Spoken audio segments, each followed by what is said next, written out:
Hey guys, Anthony 4x4 Diesel. This is a really important video. I just want to show you to save you doing things that don't need to be done. I've said it before, we don't want you to do things that don't need to be done. We want you to do things that do need to be done. So this is a 1KD looking in the intake system. Okay, so the EGR assembly's been removed. It's on the bench, right? When we say EGR valve, that's this part I'm holding here in the middle. Right, the part behind that's what we call the elbow, that part there, because it's kind of like the joint between the EGR valve and the manifold, the elbow. So this is a good example of what a lot of them look like. In there it looks pretty terrible. The mess kind of starts around about where I am here with the camera. Okay, this is not the worst one, but you know, you can see it looks pretty. Let's have a good look in there. Looks pretty average, doesn't it? But you never know after there what it looks like until you've got it apart. Now just strip this one down. We've got a few parts and bits and pieces everywhere, but have a look in the other end, right? We're just going to spin it around.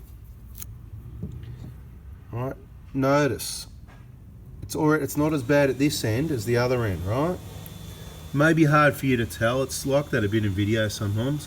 I noticed in one video someone was complaining they thought I was stopping too close to the cars in front, but it's just the perspective from the camera. I'm nowhere near the cars in front. And I've noticed some other videos where, yeah, it just sometimes it's a bit misleading on the distance. But it's a bit like this. It's a bit misleading, but this end's certainly a lot better than this end, right? So when you split it apart, undoing these three 12mm nuts, when you look at this end of the elbow and compare it to this end, you'll see a big difference. So this is good news. Let's go have a look at the vehicle and see what it looks like in the manifold. Okay, so here we are at the vehicle. It's a 150 Prado, and I'm going to try and get the camera in there. This is quite difficult to do, so you might end up upside down, back to front, whatever the case may be. But can you see where it's any build up? It's around the join here, around the edges, but as you look further in, the worst of it's right there in front of you. Okay, now sometimes they can look quite caked up here, and it's actually not too bad, and once you clean it out, it's not bad down the port or down the manifold. Now, I'll just try and get around another direction. I'm going to spin it around like this, upside down, back to front. Doesn't matter, you don't have to twist your heads around. Eventually we'll get in there a bit and show you what I mean, hopefully. Right, there's number 4 port, right? Have a good look at that. See the edge of the wall there, where the thickest build-up is right there at the joint. Little bit underneath there, but that's not a lump, that's the shape of the manifold, right? There's a few lumpy bits around there, okay? Yeah, you got to be skillful to get this done, I'll tell you. Anyway, while you were in there looking at that manifold, did you notice it looked like such a clean rectangle? That's a really good port. Now, this end of things is where the EGR soot goes in, so this is the worst of it, right? I just want to point out, this is the worst of it. Okay, have another look. That's the worst of it. And you can see there's no build-up. It's just a black coating. It's actually really good, okay? So if you got one of these, it's a lucky one. In my opinion, you don't need to remove the manifold. That's creating a lot of work. If it's your own vehicle, it's only your own time.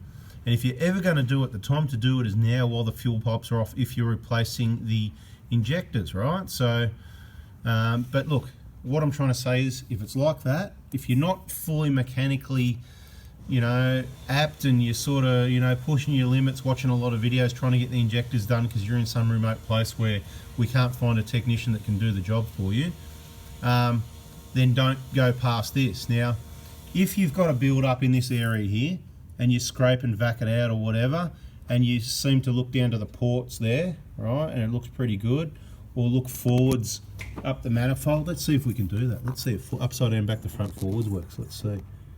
Right.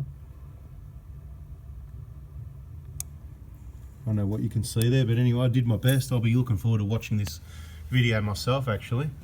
But yeah, if you think that it's clear, by what I do, I clear out that area there, and then I'll put my hand down with gloves, of course, always wearing gloves, guys, right?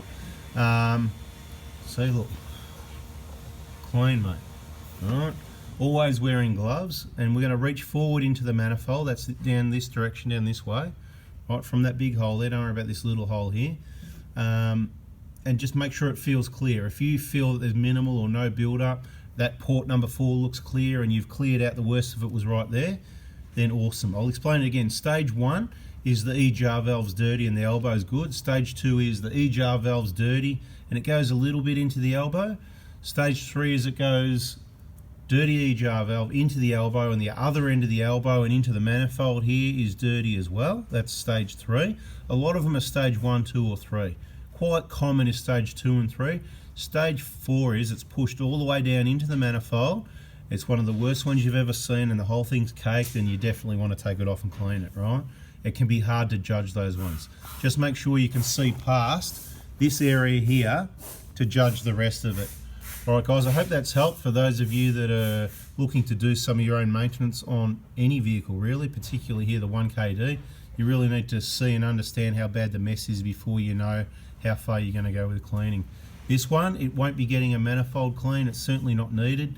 If we were to do all the extra work, remove all this, the EGR cooler, drop the coolant, the fuel return line, the manifold, clean it all out spotlessly and refit it, it's going to be many hours more work and hundreds of dollars more, including coolant and gaskets. In my opinion, not necessary. Hope that's helped. If you haven't already, remember subscribe, turn the bell on so you get the notification for the next important bit of information. And if you got something out of that, please remember to give us a thumbs up. You want to have another look down that manifold? Have another look.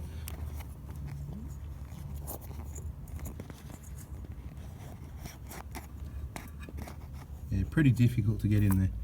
Anyway guys, thanks for watching. I'm out of here. As we say, bada bing, bada boom. See ya.